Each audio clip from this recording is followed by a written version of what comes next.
Okay, so we're gonna give her a little bit of cheek, and then I wanted to do a little bit of filler here just to straighten out this jawline here. Her nose is so cute and pretty, we really don't need to do anything. We're gonna do a little bit of filler here to lift that out a little bit, and then we're gonna do a little bit in her temple. Now, I like contours, so I don't like to, you know, I don't know why all of a sudden I can't talk. But I like to have some contours. I like to have some shadowing. I like to have, you know, facial structure. And so we just want to just make it pop just a little bit more. And Kylie's got that. Like myself, just a refreshed version of enhanced. Yeah. So here we go. They say you look great already, Kylie. Kylie. Thank you. Is that who is that? No.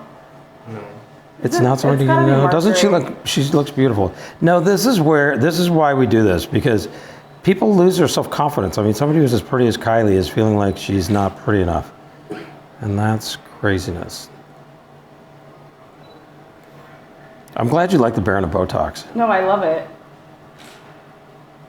No, this world is so much more interesting, I feel like, than people realize. Well, the thing that I found interesting, and I was listening to it with Lee, and he was saying it's amazing how many characteristics people that do this kind of work have. Like, I have a lot of the characteristics he had. You know, like the obsession with eating the right food and trying to get enough sleep and trying to not... You're doing all the right things. Well, you know, you get obsessed with trying to, because you want to have the energy to give to your patients. So you like, you know, you eat like you're an athlete and you try to get sleep like you're an athlete because you want to be peak performance for your patients. And we need a little pressure right there. So that was our first injection. Now we're doing Voluma, and I like to give a shout out to Voluma.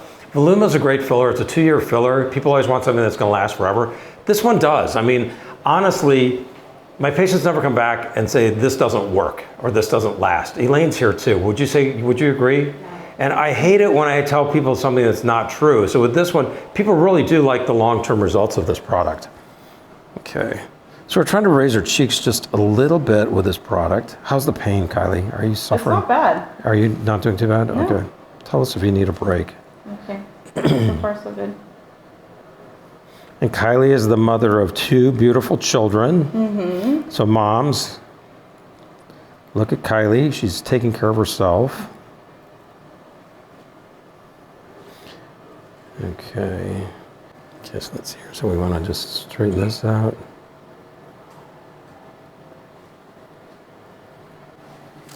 But now, you know, even you know, the fact that some of the complications occur, I don't think people are as shocked about it anymore as they used to be. It's like, you know, a couple of years ago, everybody would complain that if they got a bruise, and you know, we're sticking a needle in your face, we're crying out loud. We're sticking a needle in multiple times in your face, you're gonna get a bruise. And now I think there's less people talking about the concern that they have that they got a bruise. Well, plus it's like you have a bruise, someone asks you, and you're just like, yeah, I got filler. Mm-hmm. You know, it's like no big deal. No big deal. And I guarantee you, when you tell someone like, no, I just got filler, that's why I have bruise, they're asking, like, the first question is like, oh, where'd you get it? Do I need to go? Yes, yes. And that's one thing that's funny. I think the worse you look, the more questions you're going to get, the more people are going to want to know what you did, and the more likely they are to do something. Okay, look at how beautiful your skin is, Kylie. You need to enjoy every moment of this period of your life because your skin still looks beautiful. Sure, Kylie's just getting a freshening, a glow up. Yeah, the glow what up. They get. The glow up. The glow up package, if anyone's interested. Yes, and so what we're doing is we're just giving her a little bit of enhancement on her cheeks. We're trying to straighten out her jawline, and we're using a long-lasting filler called Voluma. And so this is really a great treatment. Now we're moving on to puffing up the eyebrows just a little bit. One of the things that I think is most noticeable with people is the forehead is a lot of real estate on the face. It's a bunch of real estate on the face. So what happens is this gets thinner as we get older, and it goes from here all the way down to your eyelashes where we see the thinning and the aging. So if we can make this just look a little bit softer, a little bit fresher, I think it makes a big difference for people. Dr. Tiffany's sweet spot, are more people doing filler than getting facelifts? I don't think it's one or the other, and I think definitely people are doing more fillers than facelifts. But you can see Kylie's not ready for a facelift. She won't be ready for a facelift for at least 10 to 15 years. But she's doing things that freshen up. So these are what we call marionette lines, and Kylie's just starting to get a little crease there. And again, if you're gonna do this stuff, you wanna start early because you wanna catch it before it's a full-fledged wrinkle. Because once the skin is cracked, it's almost like a scar.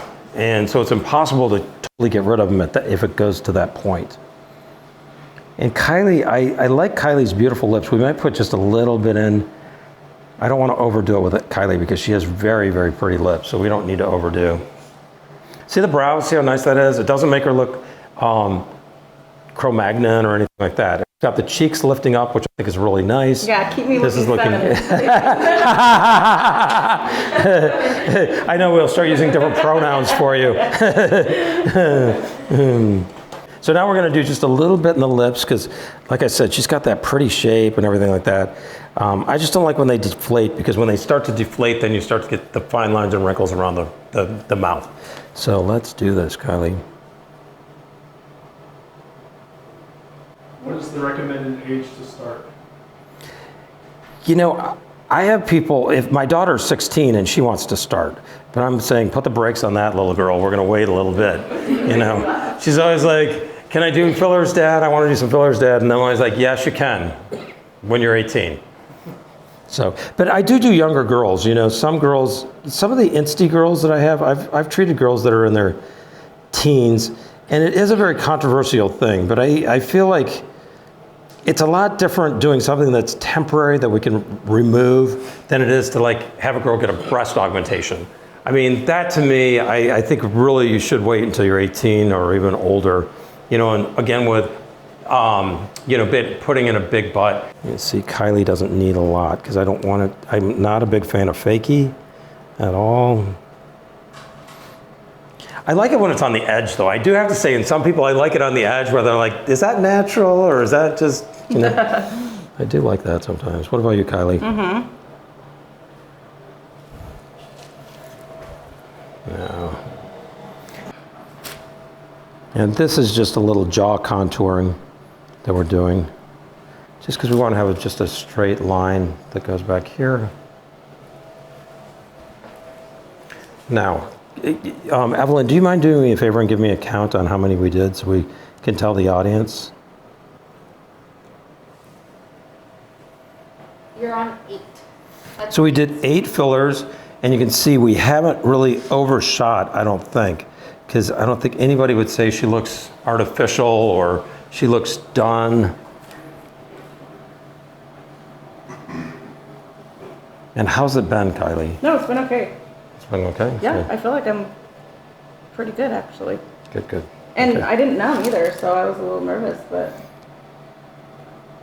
Yeah, I think numbing is really just more of a placebo. Now we're going to get started with the Botox. This is an Allergan moment for you, Kylie.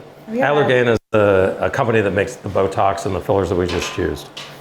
Okay, so now we're going to do a little bit in the chin because I hate puckering chins. See how she puckers that chin a little bit?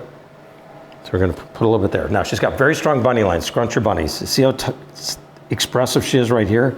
I like to lose this expression. This to me never looks good. I don't think it's cute on anybody. So let's get Kylie in the right position. And see how nice that is? Oh, yeah. See, we just gave you a little bit more here. We lifted your cheeks up and back. You can kind of see it's lifting up and back a little bit here. Some of that bruising will go away. So we gave you that. And then we smoothed out your jawline. Now you have a little bruise there, so I don't love that. But see, we softened this transition right here. So it just looks like a smoother transition. And then we did a little bit of filler in the nasolabial folds to soften that as well. Is that an option? That's right. And not too close, you guys. 'Cause look at how pretty she looks. Look at those lips, too. I know the lips look so good. Do you like it? I do. And there's Now- not even that much in there, right, in the lips? There's really not, no. Yeah, It just so good. drops. Just Because such a little, like, makes such a difference. It's crazy. now, the one thing that people do complain about is they'll come back after 2 weeks because she's swollen right now. And they'll say, you know, it all went away in 2 weeks, you know, it's gone. But what really happens is you have a little initial swelling and that swelling will go down and then you'll have the fresh look that you have. Let me bring you up so you're up close to me. But that's the one thing that people do get disappointed about is that initial swelling going down. There we go. There we go. And we have Kylie here. Yay. And you can see how great she looks. No, I feel good. Looks very fresh.